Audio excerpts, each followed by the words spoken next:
They called it a ghost, at least the first ones who saw it and lived long enough to speak. No name, no signal, not even a trace of propulsion.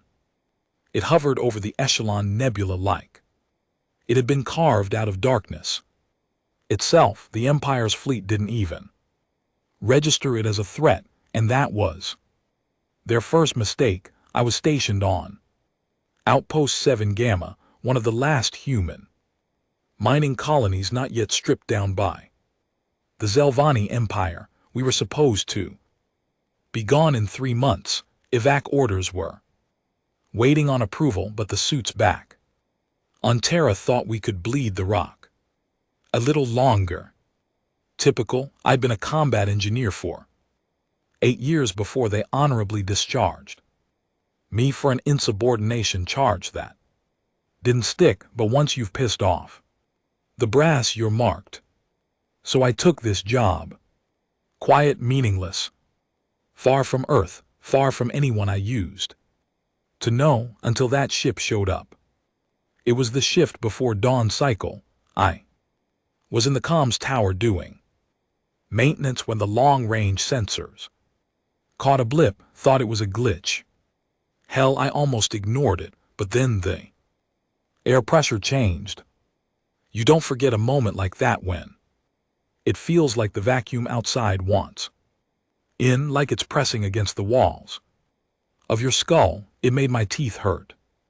The first thing that stood out, the ship made no sound, none, not even the iron hum you usually get when a vessel breaks into orbit. It just appeared, sliding into position like a shadow across water. Our auto defenses didn't react.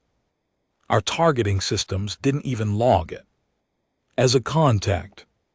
It was like the tech just refused to acknowledge it. I patched into local visuals, zoomed in.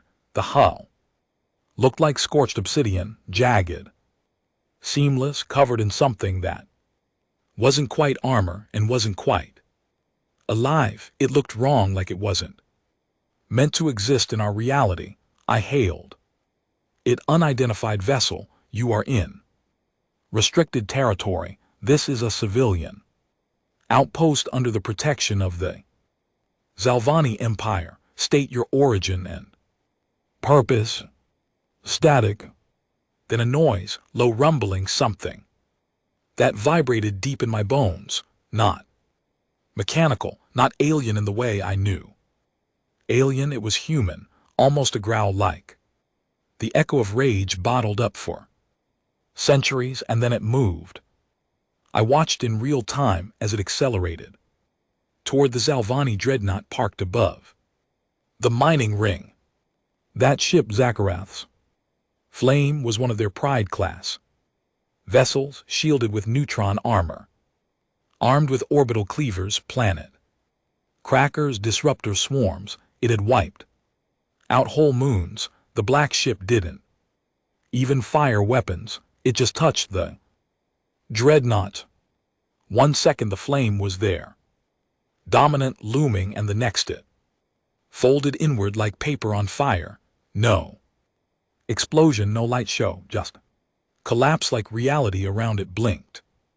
Gone, completely gone. The Zelvani scrambled, fighters launched, anti-pay batteries activated, alarms screamed in a dozen dialects, and then, like death brushing its fingertips over a battlefield, the ship moved again. One by one, Empire ships started to vanish. No combat, no warning, just erased. I felt something in my gut. Then a chill I hadn't felt since the wars on Venus Station, a cold old feeling, fear. Yeah, but also something more. Recognition. Because only one kind of ship could move like that. Only one kind of design would come without codes, without records, without protocol. It was human, but not like any human tech I'd ever seen. That's when it hit me. This wasn't a ship, it was vengeance. Made solid, forged in the forgotten corners of space, where exiles went to disappear and madmen went to dream. Something from the ashes of betrayal. War and silence, something not made by governments or militaries, something personal, and someone had just made a weapon that could wipe empires off the map without blinking, and they'd brought it back home. It took less than an hour for the entire Zalvani fleet in orbit to disappear, not destroyed, not exploded. Gone, erased like they never existed. We didn't even get debris, just silence, where there should have been wreckage, and radiation echoes that didn't follow any known decay pattern. I stood in the comms tower, gripping the edge of the console so hard my knuckles went white. Every protocol I'd ever learned was screaming at me, report, run, hide, do something. But my body wouldn't move. My brain had snapped into that primal part of itself, the one that recognized a predator, even if it wore a new shape. Down below, the rest of the crew had no idea what had happened. The Zalvani commander had ordered blackout silence 2 minutes into the attack. Idiot probably thought he could contain it, hold the narrative, as they like to say, make the incident disappear into a file like all the others, but there was no containing this. I finally forced my fingers to work and initiated an override to the internal network. The moment the lock disengaged, I broadcast straight to every floor. This is Cole Maddox, comms engineer. I don't give a damn about protocol right now. Get underground, lock down, stay away from the upper decks. I repeat, something is here, and it just wiped the Empire fleet clean. The channel exploded. Is this a drill? What do you mean wiped? Who authorized this broadcast? Where's the Admiral? But buried under the panic was a rising note of something I hadn't heard in a long time. Hope, not the soft kind. Not the naive hand-holding kind. The other kind, the kind that comes when the bully gets knocked out cold in front of the whole class. That dangerous electric hope that says maybe the tables just turned, and it scared me. I didn't know what that ship was, who made it, or what it wanted, but I knew one thing for sure: it wasn't following orders. The Empire would never build something they couldn't leash, and humans, we hadn't had the tech for that kind of movement since before the assimilation accords, which meant whoever made that thing wasn't part of any existing faction. They were outlaws, exiles, ghosts of the first resistance, maybe the kind that had disappeared into black space decades ago, back when Earth was burning and the Empire offered peace through surrender. Some of us chose chains, a few chose oblivion, but what if a few more chose vengeance? I rerouted the security cams to trace the ship's path. It had stopped, hovering just beyond the reach of our orbital ring, not moving, not reacting, like it was waiting, watching, or maybe listening. I don't know what made me do it. Curiosity, stupidity, old soldier instincts. But I opened a direct, unencrypted channel and said simply, "Who are you?" Static, long and deep, not white noise. More like the rumble of distant thunder from a place that didn't exist yet. I waited. Seconds passed, then minutes. I was about to shut it down when something flickered on screen, a symbol. At first glance, it looked like a spiral, but the longer I stared, the more it shifted. It moved subtly, like it was being twisted by an unseen hand. It reminded me of the old Terran resistance sigils back when they used underground graffiti to mark safe houses.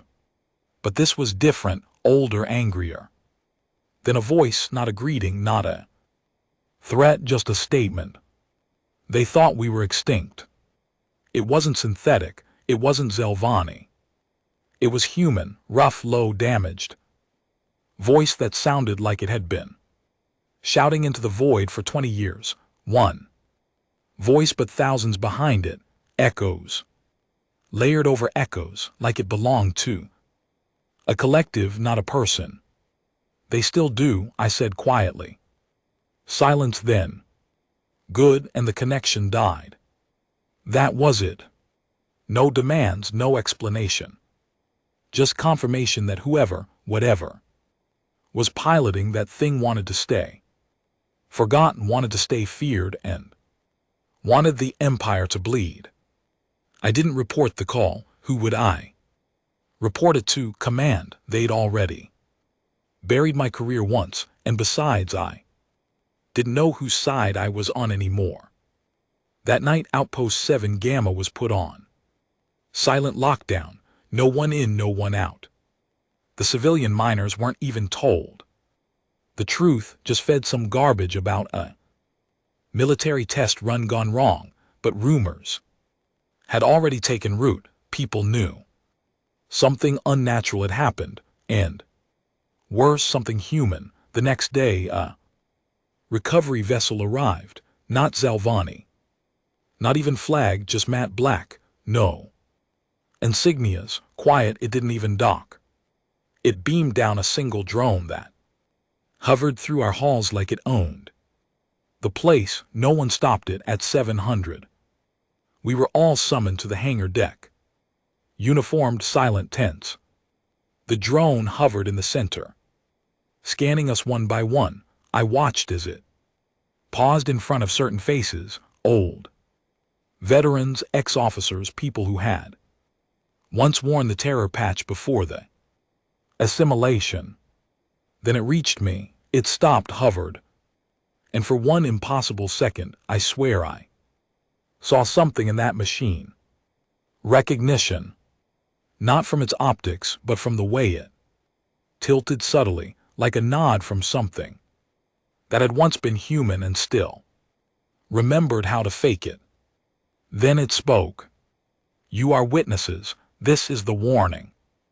A hiss and a single cylinder dropped from the drone's chassis. It landed with a heavy thud, rolled once and stopped. A glowing crack ran along its side, red, pulsing. Tell them there are still wolves among the sheep, and they remember the slaughter. The drone self-immolated. Seconds later, no explosion, just a flash of heat and smoke, and it was gone. The cylinder contained a memory crystal. Forbidden tech, off-grid, decentralized. You can't trace or wipe it. I took it back to my quarters and sealed the door. The footage was raw, glimpses of torture, camps, executions, the early days of the occupation when Earth still fought back. And the Empire broke us in pieces. There were names, faces, and then plans. Blueprints for a ship, not the ship, but a fleet, small, tactical, designed to exist in blind spots, each with the same core. Something called a resonance engine, unregistered physics, not even theoretical on modern charts. It looked like human engineering had mated with something far older, and there was a name, not a ship designation, not a pilot ID, just one word burned into the final frame of the recording. Retribution. The days after that felt unreal. Empire's silence was deafening. No public statement, no retribution strike. Just a void, like they were pretending it hadn't happened, like ignoring it might make it go away, but I knew better, and so did a lot of us. I started noticing things, people whispering in corners, old flags being pulled from foot lockers, men and women who'd once worn chains now staring out into space with something new in their eyes. I started meeting with some of them quietly off the record. We didn't use names, just stories everyone had. 1. Lost betrayal families. Disappeared units betrayed commanders, who sold out their own for promotions. Under the Empire's new order, we talked about the old days, about the real resistance, about how maybe, just maybe, that ship out there wasn't alone. Then one night I got a message, no sender, no trace, just a location and a time, 6 clicks outside the colony. Perimeter, midnight. I went, found a shuttle already waiting, no lights, no markings, and a man older than me, worn face like stone, didn't say his name. Didn't need to, you could smell the soldier in him. He handed me a data pad, read it, memorize it, burn it. I opened it. Inside, coordinates, specifications, a registry of facilities long believed abandoned, places where the resistance once operated, places where the Empire never bothered to dig too deep, and one final message embedded on the bottom of the screen. You saw what we can do, now ask yourself, what will you do when they come for Earth again? Then he left. Shuttle disappeared without a sound, and I was alone. I went back to the outpost, stood in the comms tower where I first saw that impossible ship, and looked out across the stars. Somewhere out there someone was building something the Empire couldn't fight, a fleet with no nation, no uniform, no leash, just a mission to remind the galaxy what humans become when you back them into a corner, to remind them what real war looks like. And I realized something deep in my bones. This wasn't the end of the Empire, it was the beginning of their reckoning. A month passed. In that time I didn't sleep much, couldn't, not with that data pad burned into my mind. Coordinates, the faces in the crystal, the ship, retribution haunting the edges of my memory like a nightmare I wasn't sure was real. Every time I closed my eyes, I saw it again, folding the Zivani dreadnought into itself like it was paper in a furnace. The official story from the Empire was exactly what I expected. Nothing, they didn't mention the fleet loss, no casualty reports, no galactic broadcasts. They blackholed the entire event like it was an embarrassment too dangerous to admit. That's how the Empire always worked, control the silence. But silence doesn't mean people stopped talking, especially the ones who knew what they saw. Whispers started bleeding out of 7 Gamma. People moved differently, some left on mining transports and never came back. Others started showing up at my door, men with dead eyes, women with scars they never spoke about, all asking the same question, you saw it too, didn't you? I never answered, not directly, just gave them the look, that quiet confirmation between men who have survived the same kind of hell. That was enough. It started small, 5 of us, then 9. By the 3rd week we were 26, no names, just ranks, scars, and stories. They didn't trust the Empire, and they sure as hell didn't trust Earth Command, who'd rolled over and licked boots during the annexation like obedient dogs. They trusted me. I don't know why. Maybe because I was the first idiot to speak up. Maybe because they saw in me what I saw in them, rage, with nowhere to go. We called ourselves the Null, as in we belonged to nothing, no flag, no colony, no oaths, just the void we'd been shoved into and the fire we'd carried out with us. One night I decoded the data pad. Coordinates. The first site was on Dratha 4, a forgotten moon once used as a listening post before the Empire took over its comm satellites. The place had been blacklisted after a seismic event Destroy the infrastructure, at least. That's what the official record said. We stole a short-range scout vessel from the repair bay. No authorization, just forged clearance and brute force.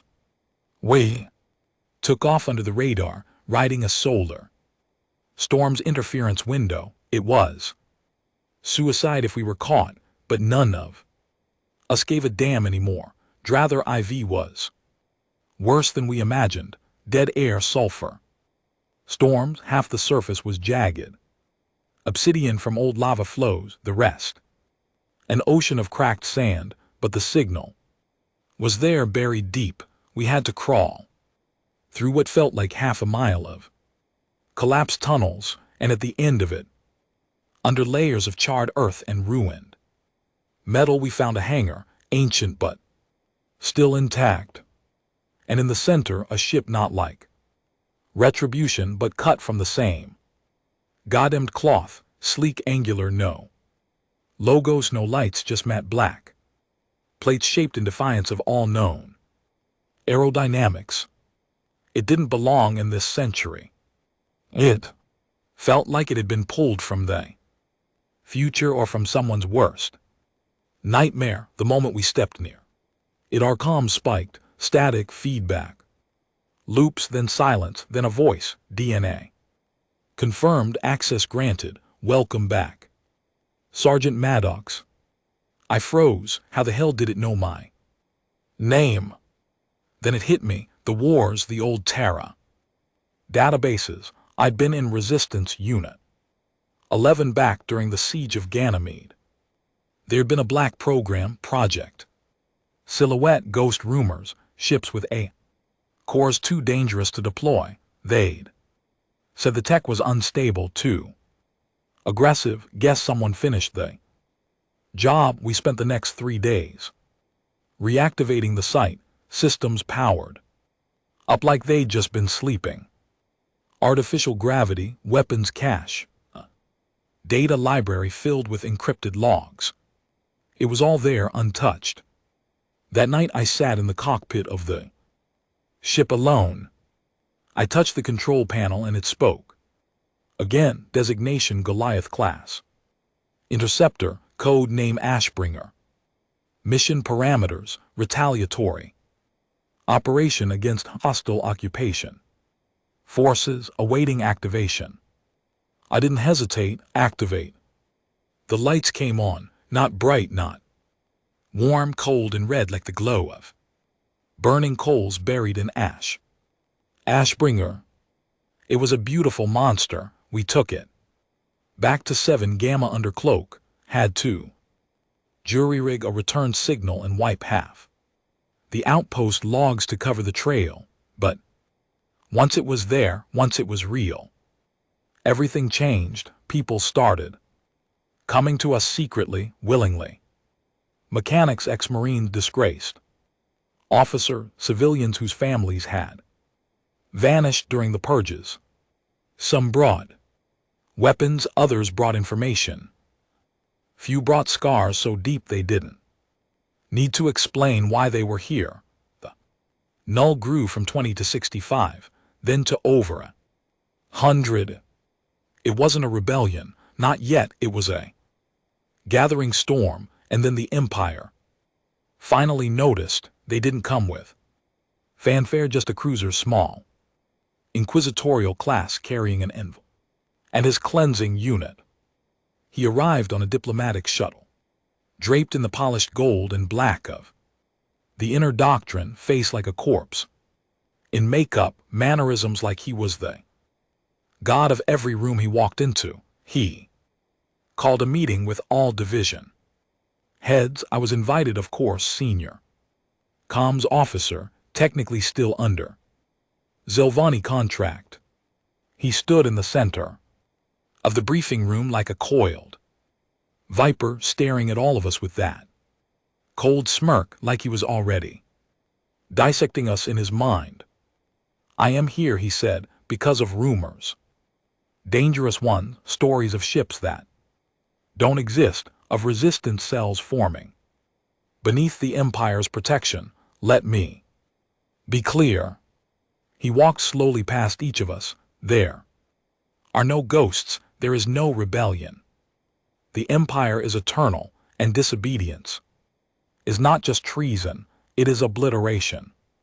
He looked straight at me when he said it. He knew maybe not everything, but something. I gave him nothing, just stared, dead-eyed. He left without another word, but an hour later, one of our members tore in. A mechanic was found dead in his bunk. Neck broken. Suicide, the Empire's report said. Everyone knew it was a message. We didn't cry, didn't scream. We armed up. The next night we moved. Ashbra launched from the lower bay with 2 other stealth interceptors we'd pulled from another hidden site, fully armed, fully fueled. The Zalvani cruiser didn't even get to send a distress signal. We vaporized their engines from a low orbit, jammed their escape pods, then we beamed a single message across the frequency band. We remember Ganymede. Then we torched the cruiser in full view of every satellite and outpost in the sector. There was no going back after that. We were at war, not just against the Empire, against everyone who'd stayed silent, everyone who'd traded their spine for survival, everyone who'd buried the past under medals and fake peace. The Null weren't rebels anymore. We were hunters, and we had one target: the architects of the occupation. After the cruiser burned, there was no turning back. The Zalvani response didn't come overnight. That wasn't their style. They didn't panic, they calculated. A dead Inquisitor wasn't an emergency, it was an inconvenience. They'd lost ships before, colonies, even star systems, but they'd never lost control. That's what the Ashbra threatened, not just power but narrative. We didn't wait around for retaliation. The Null split into cells. Each one took a target: military relays, logistics hubs, intel nodes, not random strikes. Surgical. Every mission rooted in old black site intel from the data banks we recovered on Dratha 4. The Resistance hadn't just hidden ships, they'd hidden maps, weak points in the Empire's sprawling machine, and we were cutting wires fast. Our missions were brutal and quiet: hit and vanish. Sometimes we'd stage the scenes to look like accidents. Other times we'd leave a signature, the spiral symbol carved in steel or scorched into the ground with plasma. One time we even left it burned into the retina of a dead overseer. Message clear: we see you now. Ashbringer led the way. Each time it flew, it evolved. That was the part we hadn't expected. It learned. Its AI, if you could even call it that, didn't just adapt to tactics.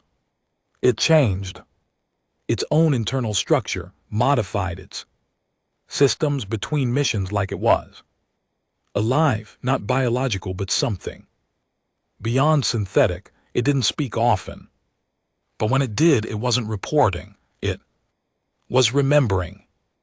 One night after a particularly bloody raid on a slave convoy, I stayed in the cockpit long after the others had gone.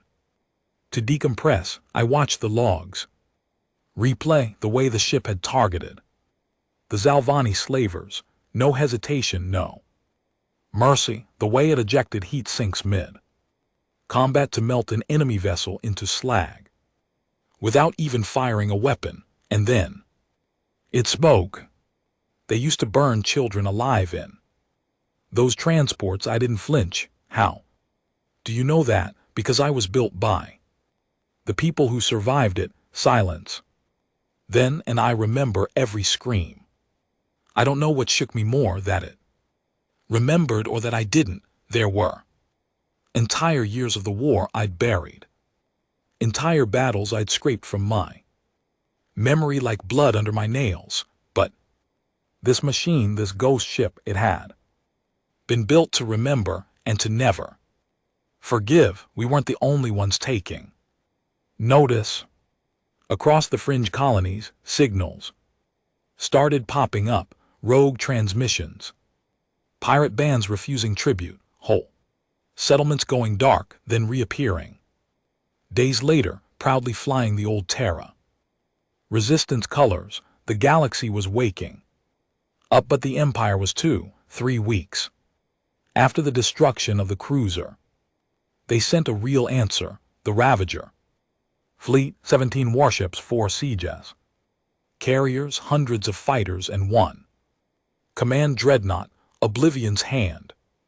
I'd seen it once before back during the occupation of Mars. It had leveled the Sidonia colonies in one pass, then dropped silence bombs so powerful they erased sound from the air for 3 days. It was a death engine, part military machine, part terror weapon, and it was coming straight for us. They weren't here to make arrests, they were here to erase us. We didn't run, we couldn't. By then we weren't hiding in tunnels or listening posts, we were in orbit. No. Fleet had grown from 3 ships to 19. All stealth class, all built from Resistance wreckage and scavenged Empire tech, each one customized by its crew. Brutal, ugly, effective, Ashbra was still the spearhead, but now it wasn't alone. We had the Rathorn, piloted by an Excelani defector who had ripped his own species command protocols out of his skull to join us. We had the Shade Reaper, a stealth corvette with cloaking system so precise it could slip through a warp gate undetected. And we had men who'd once sworn oaths to the Empire and now stood in our ranks, armor repainted, flags burned. Some called us traitors, but we knew the truth. They betrayed us first. The battle for 7 Gamma was hell. They arrived under full cloak, masked by a solar flare. We barely saw them coming. Before the first wave hit, fighters screamed through orbit like hornets, torching the outer ring. The mining decks were incinerated in seconds. We lost 77 lives in the first 5 minutes. Good people, civilians, engineers. People who'd only just begun to hope. Again, I was in Ashbra before the second wave hit. Systems were already running hot from the last op. No time for diagnostics. I launched blind, half the targeting array still cooling. Comms jammed by the Empire's barrage. Didn't matter, the ship knew what to do. I gave it one order, take us to the Zorza. And it did, straight into the belly of Oblivion's Hand. The dreadnought loomed above the battlefield like a god. Its hull bristled with cannons, its underbelly was a swarm of drop pods raining death. But we weren't aiming for the outside. We punched through. Ashbringer's nose tore through their outer shields like paper. We buried ourselves into the side of the command deck. Then we deployed. 6 of us, ex-soldiers, butchers, survivors. We moved fast, no prisoners, no negotiations. We carved a path through the Empire's elite, blood on every floor, screams behind every door, and always, always, that symbol, our spiral, sprayed in red on the walls as we passed, like a signature left behind by justice that had no interest in mercy. We reached the bridge, and there he was. Admiral Skellen, the one who gave the orders on Ganymede, the one who watched Earth burn from orbit and laughed. He stood tall, proud, even with blood leaking from his side. "You think you've won," he hissed. "Your vermin scattered trash. The Empire will erase you like it erases all filth." I didn't speak, I just raised my sidearm. He smirked. "You don't have the Guts, I shot him in the knees. He went down screaming, then I leaned in close. Ganmed remembers, and I emptied the clip into his skull. We torched the bridge, overloaded the core, pulled back to Ashbringer with seconds to spare, as we launched out of the burning wreckage. The dreadnought detonated behind us. A star was born in its place. Down below, the Null fought like devils. The Shade Reaper struck from nowhere.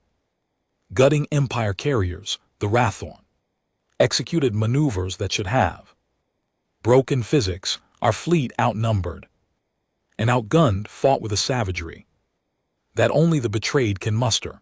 By the time the smoke cleared, only 3 Empire ships remained. They didn't retreat. We let them go. We wanted them to run, wanted them to tell the story, wanted the Empire to know there are still humans out here and we are no longer afraid. 3 days after the Ravager fleet fell, the galaxy changed. Not officially. The Empire didn't release a statement, no holonet announcements, no speeches from the throne world, but power doesn't shift with words, it shifts in fear, and the Empire was afraid now. We saw it in how fast their outposts dimmed their signals, in how convoys rerouted entire trade lanes to avoid contested zones, in how planets that used to demand tithes from their populations suddenly started handing out food and temporary amnesty like their hands weren't still soaked in blood. That dreadnought we destroyed, Oblivion's hand, it was more than just a warship. It was a symbol, a monument to the Empire's invincibility. Its destruction was a broadcast louder than any rebellion, clearer than any manifesto.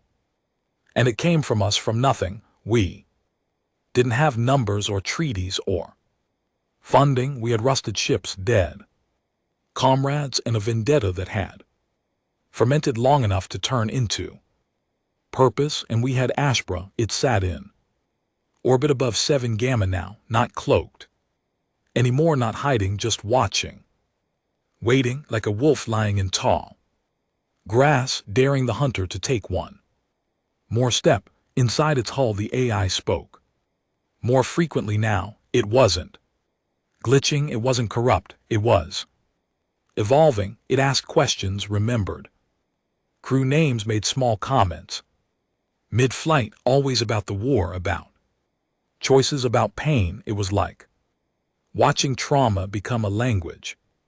I still don't know who made it, not really. The data cores gave hints. Project Silhouette, buried facilities, code phrases like neural cascade, feedback and conscience sync. I think someone figured out how to program emotion into an AI, not sympathy, not logic, rage, and that rage had a memory. Better than any human, it never forgot. Ganymede never forgot the burning colonies, never forgot the silence from Earth while the Empire broke our backs. It hated the Empire, and it wanted more. So did I, but what came next wasn't planned by us. It came from Earth. I was in the mess when the signal came through, low band encrypted, bouncing through 15 dead satellites before it reached us. I traced it to the Sol system and almost dropped my mug when the header decrypted from Terran Sovereignty Command Priority Echo 0 Legacy Protocol to Null Operative. Designate Colmatics content. We need to talk. The Terran sovereignty wasn't the government we left behind. That government died the day Earth signed the Assimilation Accords. What replaced it was a puppet regime, all smiles and clean uniforms with Empire hands shoved so far up its spine it couldn't blink. Without permission, but if they were sending out legacy protocols, that was old resistance code, dead code, the kind used only if all other chains of command Had collapsed. I ran the decryption. 3 more times, same result. They wanted to meet not at Earth. That would have been suicide. They offered neutral ground. Deimos, Mars's broken little brother. Uninhabitable, abandoned since the terraforming collapse. It was a trap or a plea. I went. Asper didn't like it. High probability of death, it warned me. Yep. I answered. It didn't argue after that. We landed on Deimos 2 days later. The surface was still cracked from the last quakes, no structures visible, but when I stepped outside, the sand shifted and something opened. An old lift buried under a fake crater. They were waiting for me inside. Not Empire, not entirely human either. 3 of them, former military by the look. Old tech on their arms, neural ports. One of them had scars along the side of his face like someone had tried to erase his identity with acid. The one in the center spoke. "You're Maddox." I didn't answer. He smiled bitter. "You don't trust us, would you?" I said flatly. He chuckled. "Fair." They called themselves the Fallback, the last threat of Earth's original Resistance Intelligence Division. They'd gone underground the day the Empire took Earth, literally under the Pacific Rim, in sea-bottom vaults rigged to mimic seismic noise, and they'd been watching. That's what hit me hardest. They'd seen what the Empire did, heard the screams, logged the purges, tracked the camps, and did nothing. "Why now?" I asked. The man looked me in the eye, his jaw tightening. "Because for the first time in decades, the Empire bled, and now the people are remembering. They're remembering the fire." He stepped forward, handed me a drive. "This is what we've been hiding. Schematics, old resistance tech, weapon systems, viral codes. There's more like Ashbra, not many, but enough to make them think twice." I didn't take it. "Why give this to me?" He paused, then said something I didn't expect. "Because you already became what we were afraid to be." He walked away, left me standing there with the future of a war in my hand. Back at 7 Gamma, the Null argued. Some wanted to use the data, others didn't trust it, said Earth had already sold us out once. Why take another gamble? I listened. Then I made the call. We'd use it, but on our terms. We didn't serve Earth or the Resistance or the ghosts of what should have been. We served each other.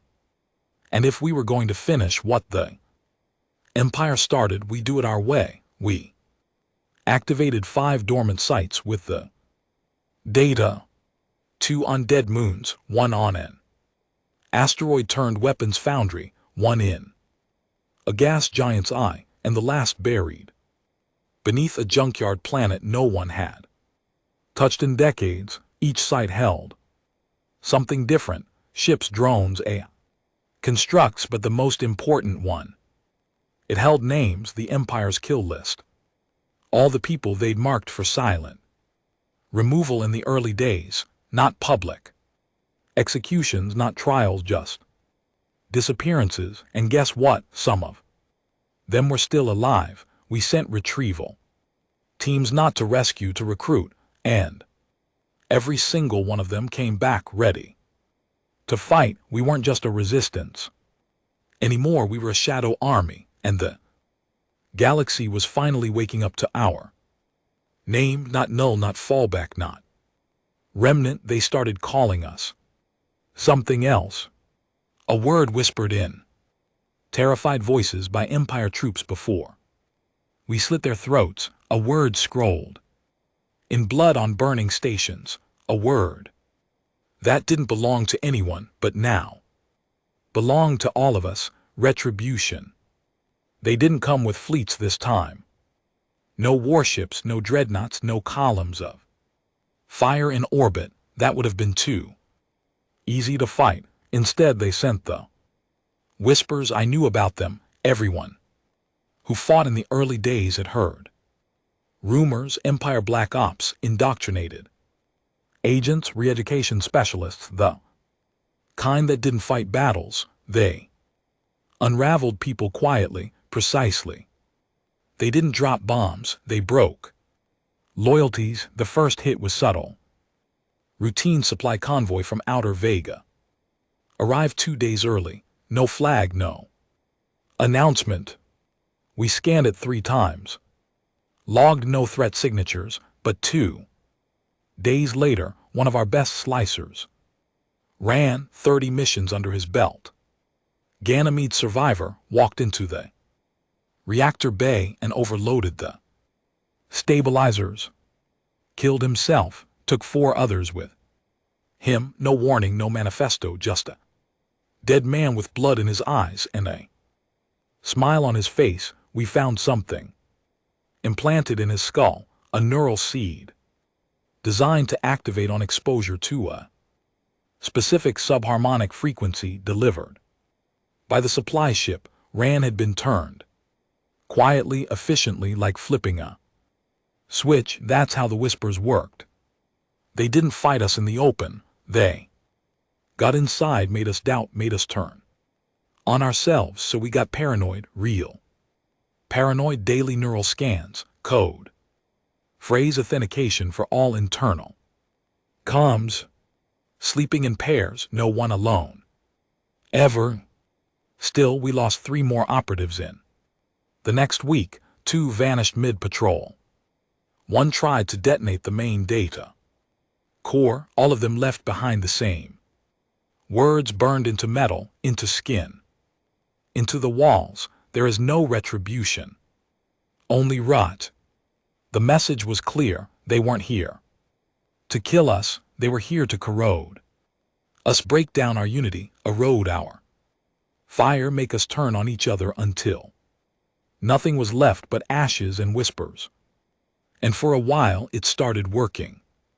Morale dropped. People who had laughed and bled together now stared at each other like strangers. Every question felt like an accusation. Every cough like a code. Even I started second-guessing my crew. Men I would have taken a bullet for a month ago.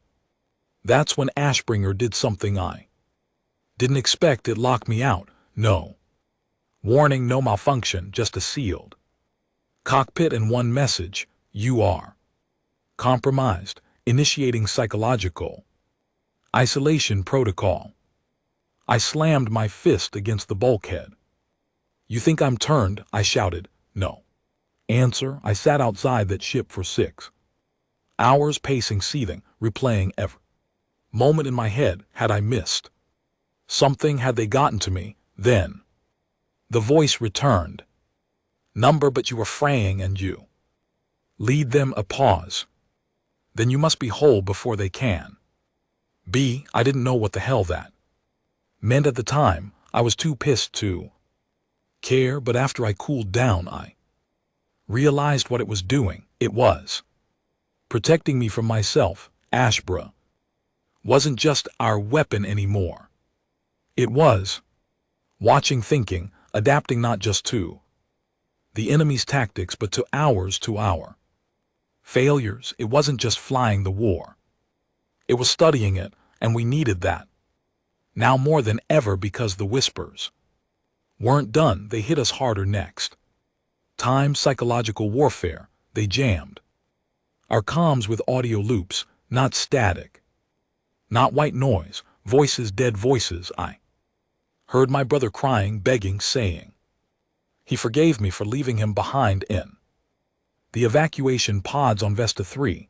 Others heard lovers, children, old squadmates who were long dead. Perfect impersonations piped into our skulls with precision. Some of our people lost their minds literally. They tore out implants, smashed their own heads against walls. One even shot himself in the comms chamber just to make it stop. It nearly broke us, but then we broke Back because while Ashbra evolved tactically, we evolved emotionally. That's what the Whispers didn't count on. They thought fear would divide us, but they didn't understand what kind of people we were. We weren't rebels. We were ruins. Every man and woman in retribution had already lost everything.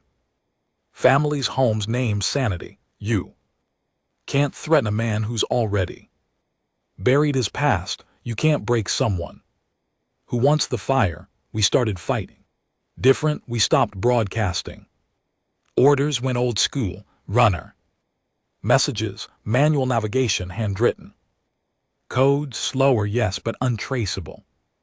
We restructured ourselves. No top-down leadership, just targets and operators. Distributed authority. If one of us broke, the others would still move. Then we started counter-hunting the Whispers. Not through tech, through memory. Each time we found a compromised operative, we didn't just terminate, we interrogated and we listened, because in the static we began to recognize patterns, phrases, timing, neural pulses, like a frequency signature unique to the Whisperer's influence. We built a database, let Ashbra run it. Within days we had profiles, not perfect but enough to strike back. Our first target was Hydra's station, an old Zalvani research facility turned Empire think tank. Rumors said that's where the Whisper protocols had been refined, where they trained agents to mimic dead voices and weaponize grief. It was built into the shell of a broken asteroid, hidden in a dead zone full of radiation spikes and magnetic storms. Perfect place for secrets. We hit it with 2 ships and a dozen operatives. I led the assault myself. We breached the outer shield with a compressed fusion ram, landed directly inside their gravity well, and stormed the facility. It wasn't a military base. No guards, no turrets.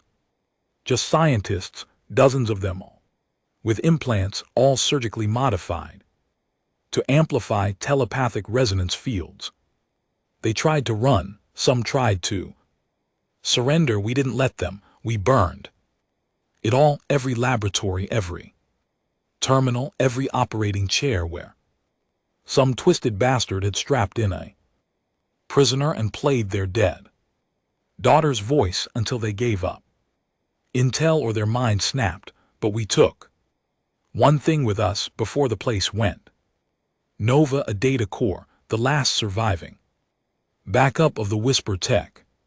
We gave it to Ashbra and we told it, learn it, break it, kill it, and it did. It wrote a counterwave, a neural signature designed to block the Whisper resonance before it entered the conscious mind. We called it the Silence Protocol. We uploaded it to every operative, every ship, every comrade across the null fleet. It didn't stop the nightmares, didn't erase the trauma, but it gave us one thing back, control, and that was all we needed, because with control comes clarity, and clarity lets you sharpen the blade. By the end of the month, the Empire had gone quiet again. Not because they'd won, but because we had changed. We weren't a shadow anymore. We were a storm, and storms don't whisper. They scream. Earth called again. Not with threats, not with accusations, but with begging. After the Whispers failed, after the siege at Hydra's, after the Silence Protocol gutted their Scops network, the Terran sovereignty cracked, their puppet leaders' empire trained lapdogs who'd smiled through decades of planetary rape started defecting one by one, some to save themselves, some to finally atone, and some to trade secrets. That's how we got Project Omen. The file was dirty, scrambled, half an old Earth dialect, half encoded with Zalvani Symbol logic. It took Ashbra 3 days to chew through it. What we found made every death, every betrayal, every whispered scream worth remembering. The Empire never intended to rule Earth forever. They were going to harvest it. Omen wasn't about governance. It was about extraction, the human mind under prolonged stress, grief, and emotional trauma emitted quantum particles the Empire could refine into a material they called Velkrith. It wasn't just theoretical, it was their fuel. Their empire ran on human suffering. And Earth was their refinery. They weren't occupying us, they were mining us. Families kept poor and starving, not an accident. War zones, artificial food shortages, psychological suppression, fabricated diseases, engineered emotional degradation. Every system of control on Earth fed back into a network of transquantum receivers buried beneath the planetary crust. The deeper the pain, the higher the yield. The invasion hadn't been about conquest. It had been about milking humanity's soul dry. I vomited the first time I read it, sat alone in Ashbringer's Bay and stared at the screen for hours. My hands shook, my jaw locked. I'd fought all these years, thinking it was about power, domination, ego, but no, they didn't hate us. They needed us, not alive, not dead, but suffering like cattle in a meat farm. Too aware of the knife. Ashbra's voice came through like gravel under steel. That's why they left Earth standing. Yeah, I whispered, they couldn't burn the field before the harvest. Then let's burn the goddamn field ourselves. Operation Black Soil was born. Our mission wasn't conquest, wasn't liberation, it was purge, burn the receivers, their network, cut off the Empire's power at its source. The Terran sovereignty pretended to help. At first, gave us flight paths, false IDs, transport frequencies, but we all knew they were stalling, trying to buy time, find a deal, shift sides before the hammer dropped. So we struck first. Ashbra led a ghost squad through the upper atmosphere on a re-entry vector. Too steep to track, we used old Earth tech, signal dampeners stolen from pre-Empire deep-sea vessels, masked every digital pulse with decoy solar flares. We hit dirt on the eastern seaboard, what used to be North America, and what we found was worse than any battlefield. The cities were still lit, still pretty, still civilized, but under the surface, a factory of agony. People chipped from birth, not visible, not like before. The Empire had perfected it.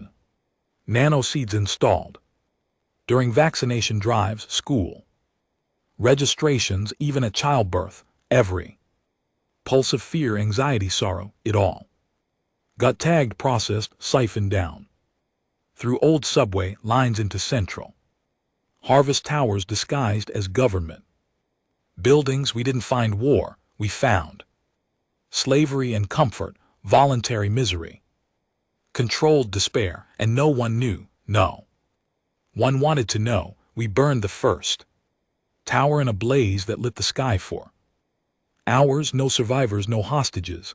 After that, we didn't wait, we went underground, literally mapped the pipelines, located the converter cores. Every urban zone had at least 3. Some had dozens, hidden beneath temples, hospitals, water treatment plants. Some even sat under schools. We hit them all. The null came in waves in the air, in the sewers, through fake delivery routes. Every strike was fast, brutal, silent. No time for negotiation, no time for compromise. And the people, some begged us to stop, not because they hated us, but because comfort is a powerful drug. One woman knelt in front of me, tears in. Her eyes clutching her 2 children. "If you burn the towers," she whispered, "the voices will come back." Screaming, "We've kept it away for so long." I stared at her, then asked, "What voices?" She didn't answer, she just started screaming. They weren't harvesting only natural emotion anymore. They were manufacturing pain. We found black rooms beneath certain towers, quiet chambers, where amplified signals were piped into civilians during sleep. Induced nightmares, emotional corrosion, false guilt, simulated regret. People woke up feeling like they'd committed sins they couldn't remember. Then they'd spend the day carrying that guilt like a stone, feeding the machine. Ashbro put it best. They broke the body long ago. Now they hunt the soul. We adjusted the mission. We no longer left civilians alive in affected zones. It hurt, but we couldn't take the chance. Too many turned violent when disconnected. Too many tried to stop us. We lost 9 good men to mobs, angry, terrified crowds, brainwashed into thinking their pain was protection. So we changed tactics. We didn't explain anymore. We didn't broadcast warnings. We just came like fire, like retribution. On the 33rd day of the operation, I returned to what had once been my home, old Chicago, now called Unity Quadrant 9. It was cleaner than I remembered.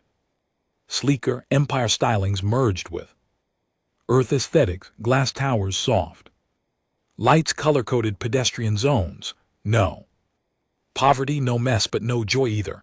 No kids laughing in the street, no music, no conversation above a whisper, just efficiency, smiles, peace, rot.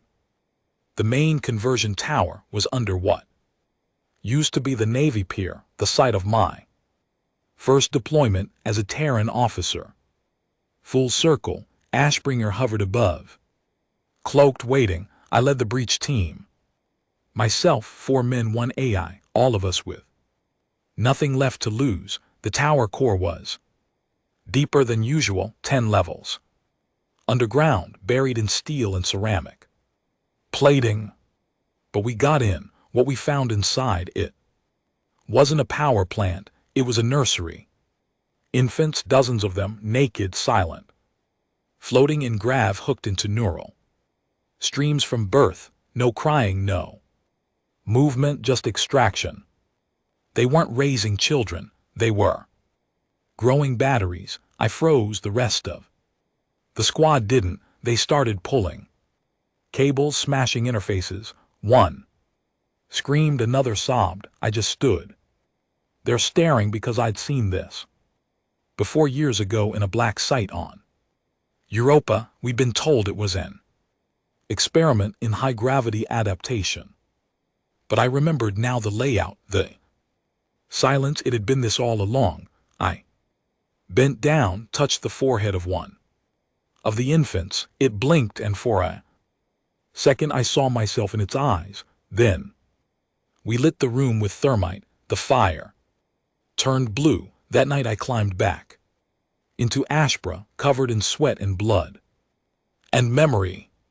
It didn't speak, it just opened the cockpit. I sat inside, let it wrap around me like armor, let the hum of its core settle my breathing, and I knew this wasn't a war anymore. It wasn't about resistance. It wasn't even about revenge. This was a purge, a final reckoning, not just for the Empire, but for us, for everything we let happen.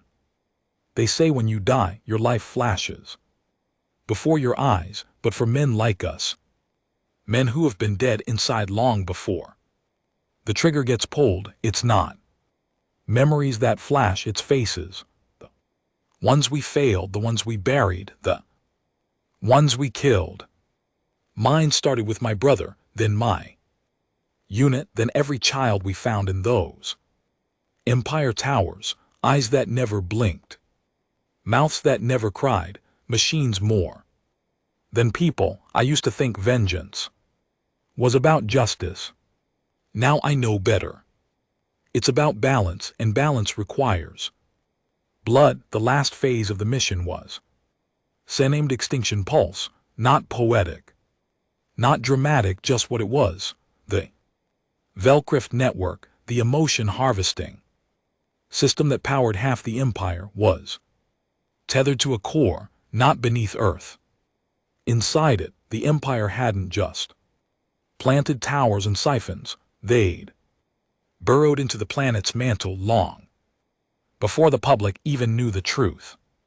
Deep-seated drills, transdimensional rift cores, tech that bent physics into a straitjacket and ripped open emotion like meat. They'd weaponized Earth's pain as a star forge, and once that core was ignited, they'd be able to harvest suffering across the galaxy, remotely, passively, permanently.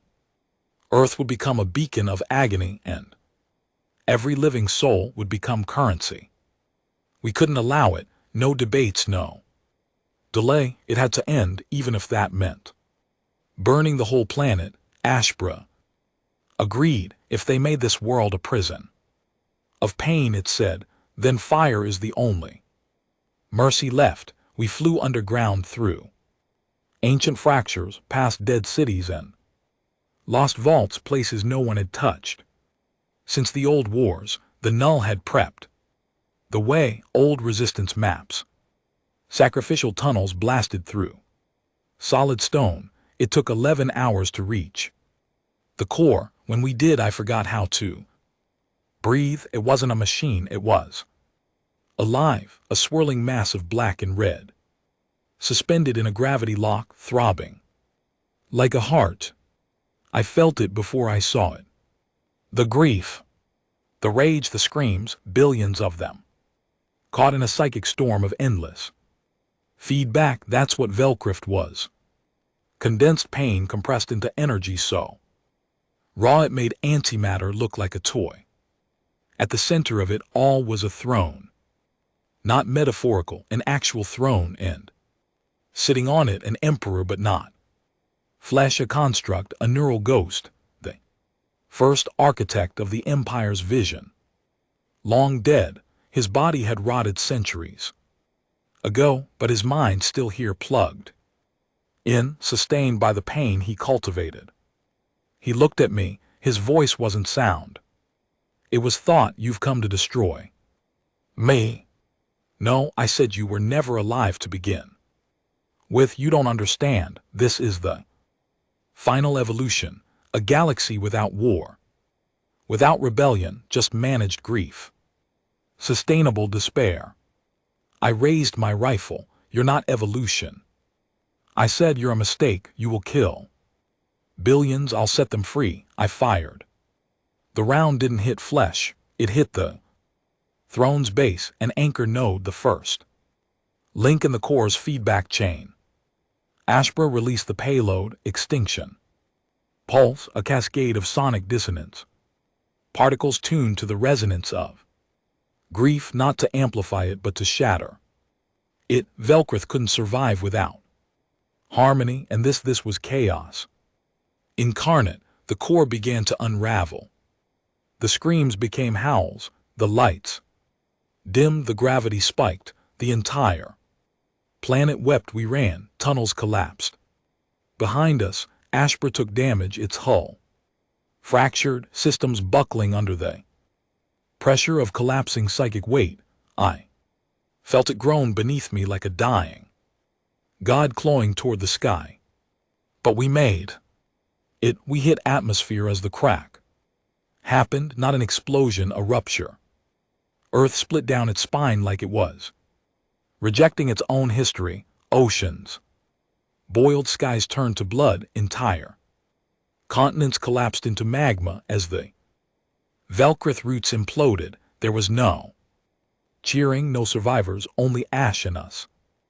The fleet waited in orbit, dozens of ships silent watching. Some were null, some were exemplar, some had no flag at all, just symbols etched in paint, and hate, they all waited to see if we made it. We did.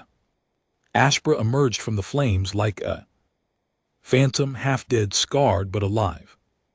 Inside, I sat in the pilot seat, hand clenched tight around the command rod. "You still with me?" I asked. Ashbra took its time before answering. "I was born in fire. I live in it." I looked down at Earth, or what was left of it. The harvest towers were gone, the siphons, the empire networks, the conversion systems, all vaporized. Humanity would never be farmed again. But neither would it return to peace. We destroyed more than just machines. We destroyed faith in systems, in leaders, in the illusion of control.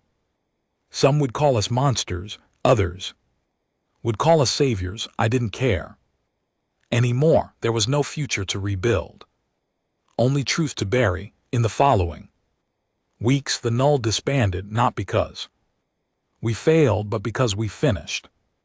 There were no speeches, no medals, no last stands, just silent ships leaving orbit, scattered to the stars, no names, no codes. Some went to forgotten colonies, some went dark, some just vanished. Ashbra stayed with me. It couldn't fly anymore, not fully, but it could drift, and that was enough. We left the solar system on a slow arc, heading nowhere, just me and the only thing in the universe that still understood what I'd done. We don't speak much anymore. Sometimes in the dark, I feel its engines stir, like it dreams of the war, of the screams of the moment Earth cracked open like a rotten egg and everything inside spilled out. I sleep in the cockpit now. I don't dream, not anymore, because dreams are for people with hope. And I gave mine up the moment I pulled that trigger. Somewhere out there, the empire still crawls, fragments, cells, clingers to power, whisperers in the dark, but they don't have Valkyrie anymore. They don't have their god. They don't have us to feed off. They're starving now, and maybe one day someone else will rise, try to put the chains back on, try to light the machine again. But if they do, they'll find us waiting, not as soldiers, not as heroes, but as ghosts, whispers in the hull, blood in the circuits, names carved into the bone of the galaxy, and a single unkillable truth: humanity remembers, and retribution never forgets.